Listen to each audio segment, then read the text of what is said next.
lẹ́yìn tí fọ́nrán fídíò ìbálòpọ̀ òun àti ọkọ ẹ̀ ọmọbìnrin tí ó ń ta àgbo ní ìyún Ẹniọlá Fágbèmí tí gbogbo ayé mọ̀ sí Ẹniọlá Sisi Alágbo, ó mà ti rí ojú rere gbà láti ọ̀dọ̀ àwọn olóṣèlú ní ìpínlẹ̀ Ọ̀ṣun pẹ̀lú bí àwọn tí ó ń ṣàkóso ìpolongo ìdìbò tí olùdíje fún ipò gómìnà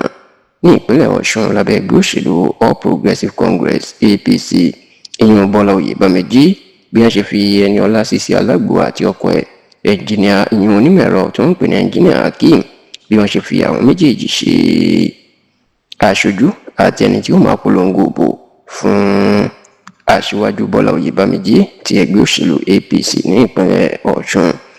Bí ẹ kò bá gbàgbé, ẹ rántí wípé ní ọ̀sẹ̀ tó kọjá ìní ariwo mà gba orí ẹ̀rọ ayélujára kan nígbà tí fọ́nrán ìbálòpọ̀ Sisi Alágbo àti ọkọ ẹ̀ pẹ̀lú obìnrin míì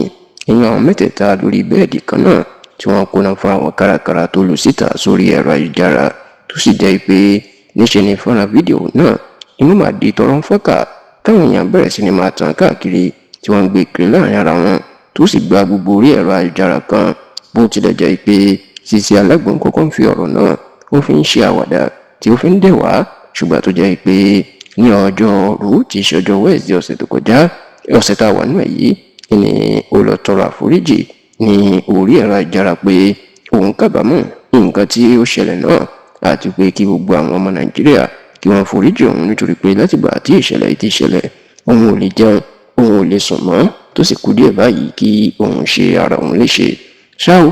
pẹ̀lú bí nǹkan ṣe wá ń lọ yìí tí gbogbo orí ẹ̀rọ ayélujára tó gbóná mọ́ Sisi Alágbo níṣe ní ìròyìn ayọ̀ ló máa wọlé fún un ní ọ̀sẹ̀ tí a wà nínú èyí nígbà tí àwọn olùpolongo òbò fún olùdíje fún ipò gómìnà lábẹ́ ẹgbẹ́ òṣèlú APC ní ìpínlẹ̀ Ọ̀ṣun aṣíwájú Bọ́lá Oyèbáméjì tí wọ́n fi Sisi Alágbo àti ọkọ ẹ̀ onímọ̀ ẹ̀rọ Abdulhakeem tí wọ́n fi wọn ṣe aṣojú ẹ̀. Ǹjẹ́ kí ni àwọn wọ̀nyí yóò máa ṣe? Ní àwọn náà yóò darapọ̀ mọ́ ìpolongo òbò Bọ́lá Oyèbáméjì láti máa polongo òbò fún pàápàá lórí ẹ̀rọ ayélujára wọn láti bá bẹ àwọn èèyàn láti jẹ́ ká mọ̀ wípé ẹni tí ó lè ṣe ìpínlẹ̀ Ọ̀ṣun lóore òní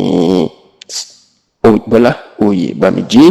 Àwòrán náà ìyẹn àwòrán tí wọ́n yà fún Sisi Alágbo àti ọkọ ẹ̀ ó ti gba orí ẹ̀rọ ayélujára tó sì jẹ́ pé oríṣiríṣi ọ̀rọ̀ ìní àwọn èèyàn ni wọ́n ń sọ nípa ìgbésẹ̀ tí wọ́n gbé fún Sisi Alágbo àti ọkọ ẹ̀ náà. Ẹ sì rántí wípé ọjọ́ kẹẹ̀ẹ́dógún oṣù kẹjọ ọdún tá a wà yìí ìyẹn the 15th of August 2026 ìyẹn ètò ìdìbò gómìnà ni yóò wáyé ní ìpínlẹ̀ Ọ̀ṣun.